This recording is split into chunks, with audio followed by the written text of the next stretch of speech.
I have no doubt there are that many published even this year alone, probably. Not quite 5,000. I'm grateful to Jen for asking me to be here today. I figured I would read the poem that was in this new issue of December, and since it had to do with people not knowing what certain words mean, I would accompany it with another one or two of those. The poem is called "Since So Many People Don't Seem to Know What No Soliciting Means, I Tried to Spell It Out More Fully on My Front Door." Here there will be no saving the whales, no feeding the children, no Girl Scout cookies, no organic milk for home delivery. No running for office and I need your vote, no walking for the cure and I need more sponsors, no alien greys from Andromeda down on their gas money luck. No working my way through school by bothering you. No, do you need firewood? Do you have canned goods? No home improvers. No gutters of gutters. No pour you a driveway, mow your lawn, or shovel your snow. Nothing watchtower titled, unless you're Dylan or Hendrix. No send my high school band to Brazil, and I suppose you'll be coming back. No have any odd jobs? Not at the moment, but I worked 3 seasons guessing weights on the Carnival Midway. No, could you use a home security system? Sure. Now you ask me, where were you 15 lines earlier?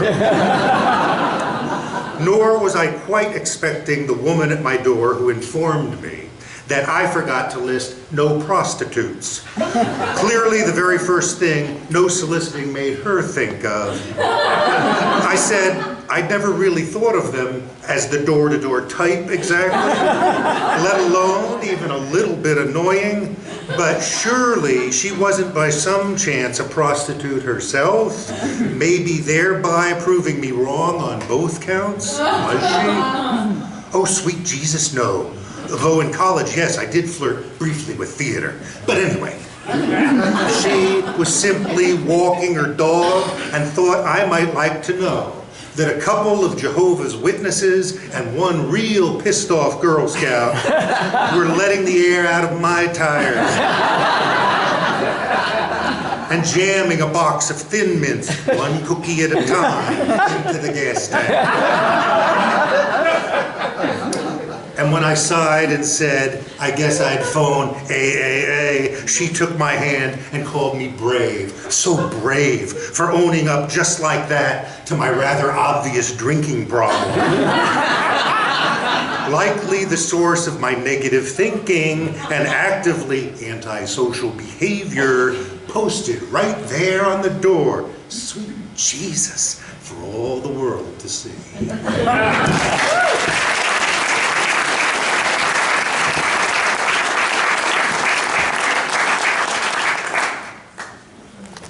I know what that means. I was never quite sure what this meant. The poem is called "Do Not Overinflate."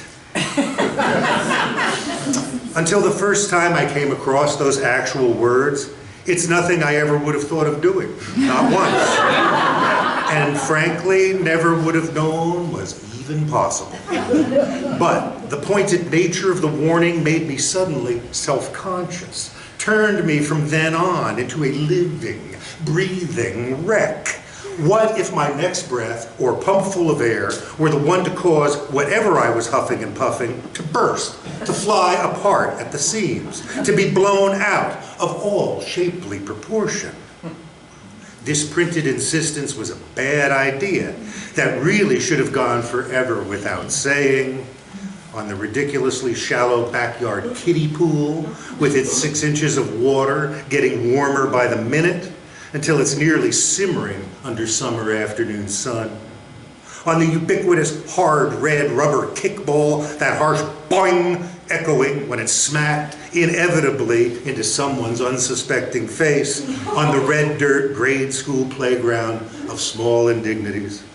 On the tires of that classic 59 Schwinn, aqua with gold trim, fenders like Cadillac fins, the coolest ride by far my clunky self would ever almost managed to pull off.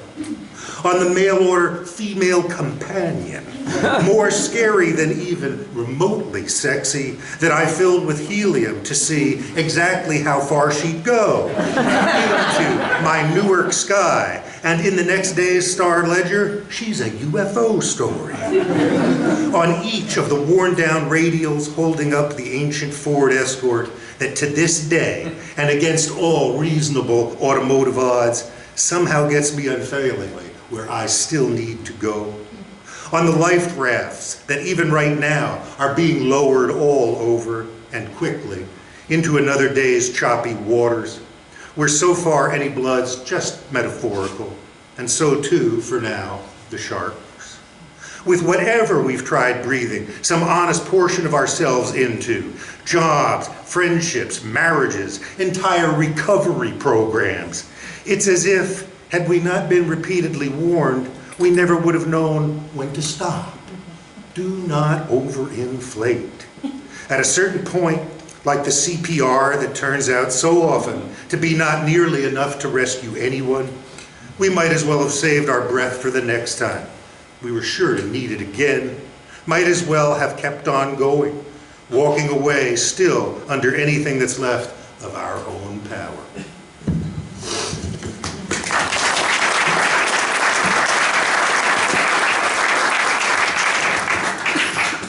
Gary Belsky has loosed the Garden State upon you. A couple quick changes here. I'm from the Garden State. We used to sing praises to the Garden State. My Garden State. I used to sing songs of the lakes and mountains fiend. It was wonderful stuff. This is really important New Jersey history, though. It's called The Real Story of Adam and Eve, wherein the true cradle of civilization is revealed. And it so happened they were driven out of Eden in God's fire-red Pontiac convertible. A sensible car, really, for an almighty God who wasn't above giving them a lift. When they reached the edge of the continent, the end of the road, such as it was, God let them out, there on the Jersey shore. And then he turned around, burning serious rubber, and peeled out straight away for the Catskills, or the Poconos, or whatsoever used to pass for paradise here on earth. It was just the two of them, for what surely had to seem like an eternity. This was the Jersey Shore, after all, before picture postcards or saltwater taffy, before suntan oil, beach umbrellas, t-shirt emporiums. Yes, before the stone pony, where I'm sorry, not every fan making the claim truly could have heard a young Springsteen back in the day. Even before skee ball, or that one annoying guy always way too good at guessing your weight every summer. The sign said, no swimming after dark, so they didn't, having grown considerably more circumspect since the last time they went against the wishes of management. Still, they figured it might be all right to go naked once more and not be ashamed. Those were days of good cheer in the garden. But this time, Adam couldn't stop humming, itsy bitsy teeny weeny, even though the words were impossibly beyond him. Eve in a bikini was not. And Adam decided he had to keep busy. Accordingly, each morning he went to work. By the sweat of his brow and plank by plank, he built a boardwalk that went on famously for miles. Immediately, Eve set up shop as a psychic, Madam Eve, with the spielbone of a ram she'd lifted from God's glove box and some coins she'd managed to fish out of the sand with the metal detector that God, in his infinite wisdom, had tossed out of his car before vanishing completely. Then Adam spent his days naming the carnival rides that Eve saw whirring away in the future. He couldn't wait for the tilt-a-whirl. He took up smoking and practiced the surly demeanor of the first ever ride operator. The devil was in the details, of course. They both need paying customers, and this was as good a reason as any to spend their nights by the fire, buoyed by the pounding waves. They'd be fruitful, multiplying the sweet hell out of each other until everything was right with the suddenly teeming world all over again.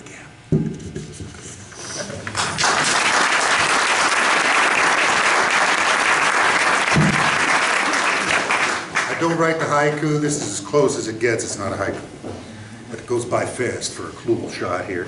And thank you again for letting me be part of this today. This poem is called "The Stress is More Pronounced at Times, but it is always there."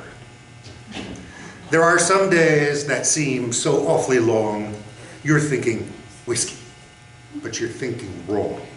There's no time to go soft. Instead, think strong. Black coffee, a whole pot. It's kick-ass song that says, don't take the edge off ever. Bring it on. Until your heart beats back where it belongs to what's alive, still going on, not gone.